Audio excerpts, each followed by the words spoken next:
کے لیے جائے تو یہ مقام خوشی کا نہیں ہے تو پھر کیسا مقام ہے؟ اسی لیے ہمارے یہاں عرس منایا جاتا ہے، لیکن عرس ہم سب کا نہیں مناتے، عرس ان کا مناتے ہیں جو یا ایتھا النفس المطمئنہ کے مصداق ہوتے ہیں۔ اور وہ کون لوگ ہیں؟ وہ اپنی مرضی سے زندگی نہیں گزارتے، بلکہ وہ لوگ اللہ کی مرضی سے زندگی گزارتے ہیں، رب کی مرضی سے زندگی گزارتے ہیں، خدا کے قانون پہ چل کے زندگی گزارتے ہیں۔ میرے آقا علیہ السلام کے پیارے دیوانوں، یاد رکھنا، یا ایتھا النفس المطمئنہ یہ سب کے لیے نہیں ہے، میرے اور آپ کے لیے نہیں ہے۔ اس وقت تک جب تک ہم اللہ کو راضی نہ کر لیں، خدا کے قانون پر زندگی نہ گزاریں۔ آج میں نے جس آیہ کریمہ کی تلاوت کی ہے اس عرس پاک کے موقع پر، اور ایک بات میں آپ کو یہ بھی بتا دوں، اگر واقعی آپ اور ہم اللہ کو راضی کر لیں تو ہمارے ماننے والے ہمارا عرس کریں یا نہ کریں، کسی کے ماننے والے اس کا عرس کریں یا نہ کریں، اگر اللہ راضی ہے تو اس کی قبر پر انسانوں کی بھیڑ لگے نہ لگے، جس سے خدا راضی ہوتا ہے وہاں اللہ فرشتوں کی بھیڑ لگا دیتا ہے، رحمت کے فرشتوں کو نازل فرماتا ہے۔ اللہ اکبر، فرشتے اس کو دولہا بناتے ہیں، فرشتے اس کو سجاتے ہیں، فرشتے اس کو سنوارتے ہیں، اس کے مزار پر رحمت و نور کی برسات ہوتی ہے۔ قرآن کہتا ہے ان رحمت اللہ قریب من المحسنین، بے شک اللہ کی رحمت اس کے نیک بندوں کے قریب ہے۔ تو اللہ ہم بھی نیک بنیں، اللہ کو راضی کریں۔ اللہ اکبر، آئیے قرآن کہتا ہے، اب میں اپنے اصل عنوان کی طرف آتا ہوں، بہت توجہ کی ضرورت ہے میرے آقا علیہ السلام کے پیارے دیوانوں۔ اس دنیا میں اللہ والے بھی آئے، اس دنیا میں ہم بھی آئے، لیکن فرق اتنا ہے، اللہ والے کھانا دیکھ کر اللہ کو نہیں بھولا۔ دیکھو توجہ کرو، وہ روزی دیکھتے ہیں، رزاق کو نہیں بھولتے، وہ محبت والے انسانوں کو دیکھتے ہیں، خالق انسان کو نہیں بھولتے، وہ اسباب کو دیکھتے ہیں، مسبب الاسباب کو نہیں بھولتے، وہ اولاد کو دیکھتے ہیں، خالق اولاد کو نہیں بھولتے۔ اللہ اکبر، وہ مال کو دیکھتے ہیں، مالک مال کو نہیں بھولتے۔ ہمارا حال کیا؟ اولاد دیکھی، اولاد دینے والے کو بھول گئے، کھانا دیکھا، رزق دینے والے کو بھول گئے، فراموش کر دیا۔ اسی لیے ہم دنیا کے بندے بن کر کے رہ گئے، مگر جو اللہ والے ہیں، اللہ اکبر، وہ نعمتوں کو دیکھ کر نعمت دینے والے خدا کو نہیں بھولتے، نہیں فراموش کرتے۔ یاد رکھنا میرے آقا صلی اللہ علیہ وآلہ وسلم کے دیوانوں، اس دنیا میں ہم آئے ہیں میرے بھائیوں، یہ سبق ہے، عرس کا سبق ہے، یہ سبق ہے بزرگوں کا سبق ہے، یہ سبق ہے ہمارے اسلاف کا سبق ہے۔ سبق کیا ہے؟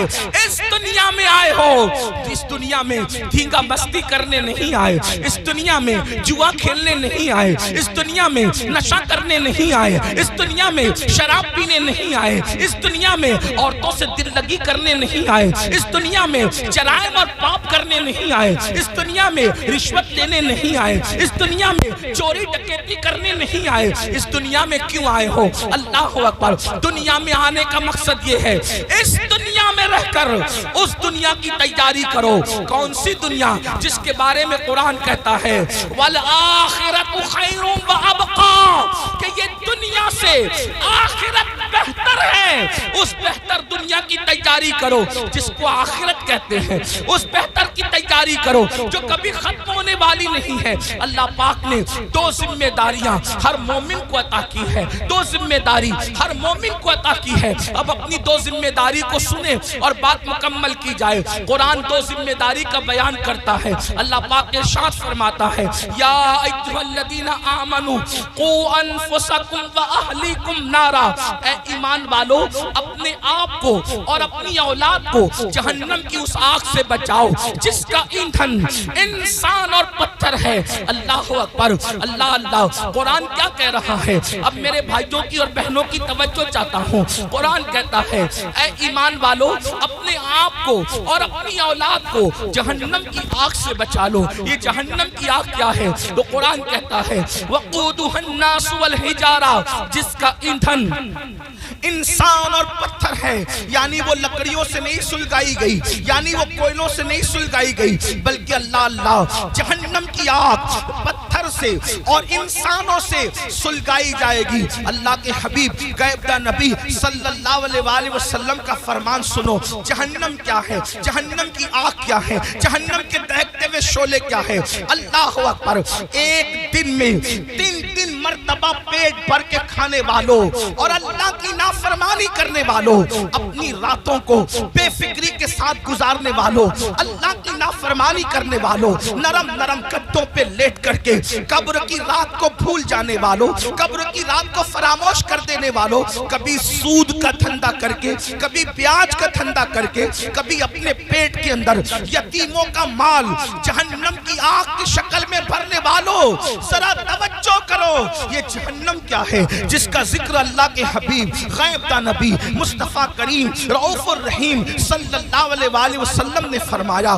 دیکھیے ہم تو آقا کا فرمان بیان کر رہے ہیں اور یہ اس نبی کا فرمان ہے جو اپنی طبیعت سے کلام نہیں کرتے، دل کے کانوں سے سننا میرے بھائیوں۔ اپنے آقا مصطفیٰ جان رحمت صادق و مصدوق صلی اللہ علیہ وآلہ وسلم فرماتے ہیں جب اللہ نے حضرت آدم کو پیدا فرمایا، پھر آدم جنت میں پیدا ہوئے، پھر آدم علیہ السلام سے لغزش معصومانہ ہوئی، لغزش پیغمبرانہ ہوئی، اور پھر آدم دنیا میں آئے 200 سال تک یا 300 سال تک روتے رہے، پھر آپ کی دعا قبول ہوئی، پھر آپ کی توبہ قبول ہوئی۔ جب دعا قبول ہوئی، توبہ قبول ہوئی، تو حضرت آدم کے لیے اللہ نے حضرت جبریل سے فرمایا جبریل جاؤ اور جا کر کے جہنم سے آگ لے کر آدم کو لے جا کر کے دے دو تاکہ آدم کھانا بنائے۔ اب یہ دنیا میں پہلی بار کھانا بن رہا ہے، اللہ اکبر، کون بنا رہا ہے کھانا؟ حضرت آدم، دنیا کی پہلی ڈش بن رہی ہے، دنیا کا پہلا کھانا بن رہا ہے،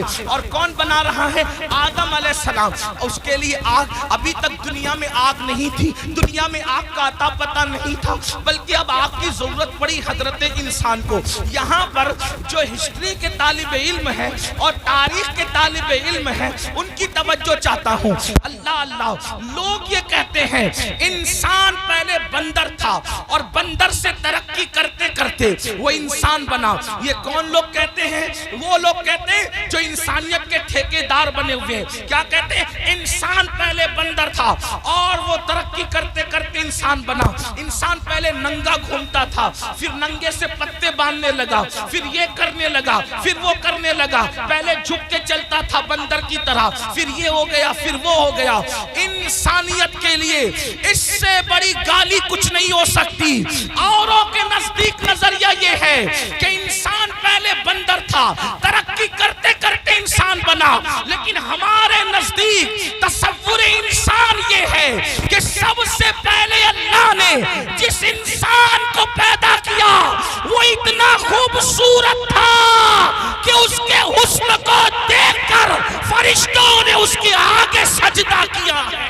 نعرہ تکبیر، نعرہ رسالت، مسلک اعلیٰ حضرت حضور سید امین القادری صاحب قبلہ، حضور فیضان اختر۔ انسانیت کو گالی دینے والے وہ لوگ جو کہتے ہیں انسان بندر تھا، واللہ پہلا انسان آدم علیہ السلام ہے، اور آدم اتنے خوبصورت تھے کہ حسن آدم کو دیکھ کر ملائکہ رشک کرنے لگے۔ حضرت بیدم شوارسی کہہ رہے ہیں اب آدمی کچھ اور ہماری نظر میں ہے، اب آدمی کچھ اور ہماری نظر میں ہے، جب سے سنا ہے یار لباس بشر میں ہے۔ کون کہتے ہیں ہمارا پہلا آدمی تو آدم ہے، بلکہ آدمی آدم ہی سے بنے۔ حضرت آدم علیہ السلام نور محمدی لے کر آئے، لیکن یہ تفصیل اس پر نہیں عرض کرتا۔ بات کیا عرض کر رہا تھا؟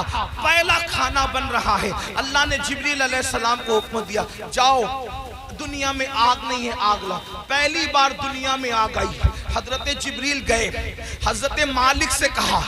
کون مالک؟ یہ حضرت مالک جہنم کے داروغہ ہیں، یعنی جہنم کا پورا نظام سسٹم اللہ نے ان کو سونپ رکھا ہے۔ تو حضرت مالک علیہ السلام کے پاس جبریل کہتے ہیں، جبریل علیہ السلام کہتے ہیں مالک حضرت آدم کو آگ کی ضرورت پیش آئی ہے، اس لیے جو ہے مجھے آگ دیجیے۔ اب ذرا توجہ کرنا، جہنم سے آگ دنیا میں آ رہی ہے۔ حضرت مالک نے کہا کتنی آگ چاہیے؟ کھانا پکانے کے لیے آدم کو آگ چاہیے، ایک کھجور جتنی ہوتی ہے، کھجور اتنی آگ مجھے دے دے تاکہ میں آدم کو لے جا کر کے دے دوں۔ حضرت مالک نے کہا اے جبریل، اگر کھجور اتنی آگ آپ جہنم سے دنیا میں لے کر جائیں گے تو ساری زمین بھی جل جائے گی، آسمان بھی جل کر بھسم ہو جائیں گے۔